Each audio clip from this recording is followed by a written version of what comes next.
আসসালামু আলাইকুম ওয়া রাহমাতুল্লাহি ওয়া বারাকাতুহু। প্রিয় সুধীবৃন্দ, আপনারা যেখান থেকে আমাদের এই ভিডিওটি দেখছেন আপনাদের সকলকে আন্তরিক শুভেচ্ছা ও অভিনন্দন জানাই।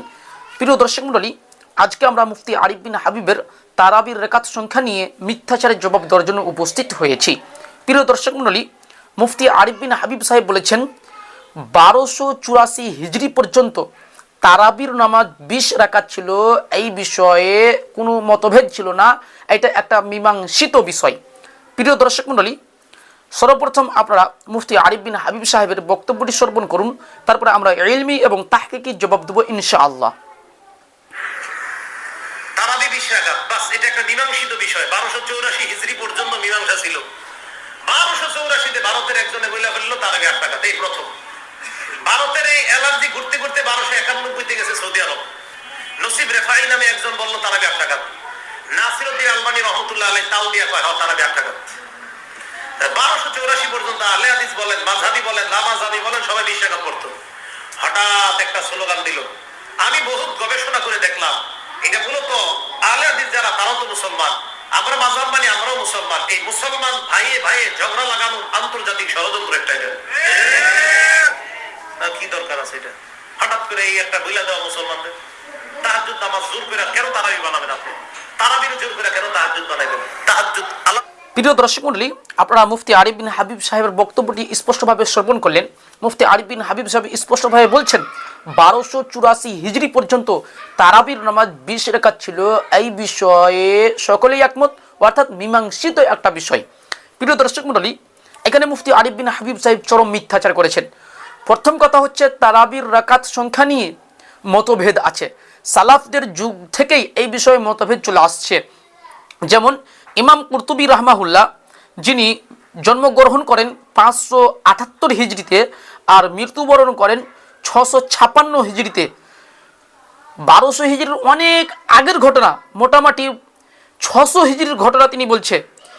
ইমাম কুরতুবী রাহমাহুল্লাহ 600 হিজরির ঘটনা বলছে।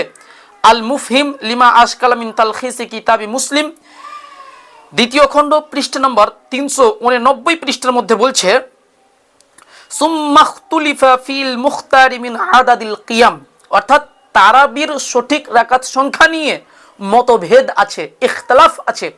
ইমাম কুরতুবী রাহমাহুল্লাহ স্পষ্টভাবে বললেন তারাবির রাকাত সংখ্যা নিয়ে ইখতিলাফ আছে, মতভেদ আছে, 20 না 8, এই বিষয়ে চরম মতভেদ আছে।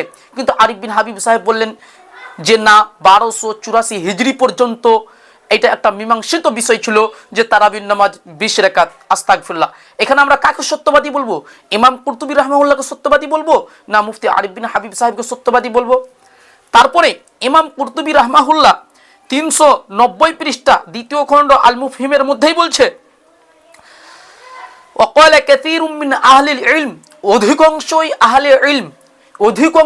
আহলে ইলম বলেছেন 11 রাকআতান, তারাবির নামাজ হচ্ছে 11 রাকাত, বেতরসহ তারাবির নামাজ হচ্ছে 11 রাকাত।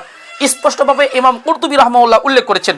তারপরে বলছেন আখজান বিহাদিস আয়েশা রাদিয়াল্লাহু তাআলা আনহা, তারা সকলেই আয়েশা রাদিয়াল্লাহু তাআলা আনহার হাদিস থেকে দলিল গ্রহণ করেছেন। প্রিয় দর্শক মণ্ডলী, ইমাম কুরতুবী রাহমাহুল্লাহ দুটা বিষয় স্পষ্টভাবে উল্লেখ করে দিলেন। এক নম্বর বিষয় উল্লেখ করলেন কি, যে তারাবির রাকাত সংখ্যা নিয়ে মতভেদ আছে। 600 হিজরির আগের ঘটনা বলছে, 600 হিজরির আগের ঘটনা বলছে ইমাম কুরতুবী রাহমাহুল্লাহ যে তারাবির রাকাত সংখ্যা নিয়ে মতভেদ আছে, 20 রাকাত না 8 রাকাত, এই নিয়ে মতভেদ আছে। তারপরে ইমাম কুরতুবী রাহমাহুল্লাহ অধিকাংশ আহলে ইলমদের কথা নকল করছেন যে অধিকাংশ আহলে ইলমগণ বলেছেন তারাবির নামাজ হচ্ছে 11 রাকাত বেতরসহ। মুফতি আরিফ বিন হাবিব সাহেব, আমরা কি দেখতে পাচ্ছি এখানে?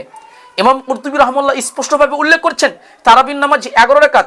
তাহলে আপনি কিভাবে মিথ্যাচারটা করলেন? এত বড় মুফতি হয়ে আপনি এইভাবে মিথ্যাচার করবেন?